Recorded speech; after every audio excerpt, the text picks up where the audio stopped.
নিখোঁজের ৪ দিন পর মিলল শিশু আহনাফের মরদেহ।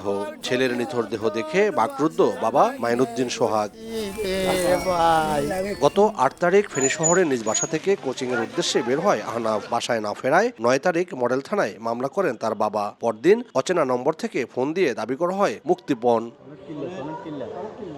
বুধবার এ ঘটনায় অভিযান চালিয়ে আশরাফ হোসেন তুষার, মোবারক হোসেন ওয়াসিম ও ওমর ফারুক রিফাতকে গ্রেপ্তার করে পুলিশ। তাদের তথ্যের ভিত্তিতে বৃহস্পতিবার দেওয়ানগঞ্জ ময়লা ডিপো সংলগ্ন ঢাকা চট্টগ্রাম রেল লাইনের পাশে একটি ডোবা থেকে মরদেহটি উদ্ধার করা হয়। আসামি আসে এখানে দেখা দিচ্ছে, আসামির পরে নিয়ে গেছে। পরে এখানে ডিবি পুলিশ আসে, মরা লাশটাকে তুলে নিয়ে সদর হাসপাতালে চলে গেছে। পুলিশ জানায় হত্যাকাণ্ডের মাস্টারমাইন্ড নিহত আহনাফের বড় ভাইয়ের বন্ধু তুষার। সন্দেহ এড়াতে নিখোঁজের সন্ধান চেয়ে নিজেই দেন ফেসবুকে স্ট্যাটাস। একটা ছেলেকে সন্দেহের ভিত্তিতে তাকে নিয়ে আসি এবং তাকে নিয়ে আসে জিজ্ঞাসাবাদের পরিপ্রেক্ষিতে রাত ২টার দিকে সে সমস্ত বিষয় ঘটনার স্বীকার করে। আইনগত ব্যবস্থা প্রক্রিয়াধীন আছে। বাদ বাকি যে বিষয়গুলো আছে সেগুলো আমাদের তদন্তের মাধ্যমে বিষয়গুলো বেরিয়ে আসবে। আহনাফ হত্যাকাণ্ডে জড়িতদের দ্রুত বিচারের দাবি পরিবারের।